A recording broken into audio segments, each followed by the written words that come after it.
ಯಾರೋ ಕೆಮ್ಮಿದ್ರ ಅದಕ್ಕೆ ಹಂಗೆ ಮಾಡತ್ತಾನ. ಯಾರೋ ಕೆಮ್ಮಿದ್ರ ಅದಕ್ಕೆ ಹಂಗೆ ಮಾಡತ್ತಾನ.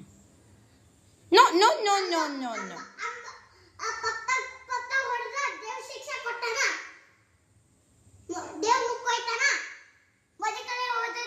ನೋ ನೋ ನೋ ವಾ ಕಾಲಿಗೆ ಒದ್ದಾತು. ನಿನಗೆ ಒದ್ದು ನೋಡು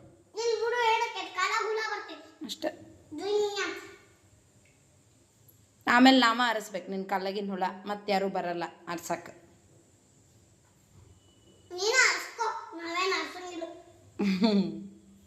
ವಿದು ವಿದು ಅನ್ನಾಗ ಒದ್ರ ಕಾಲ ಹುಳ ಬೀಳ್ತಾವ. No no no okay.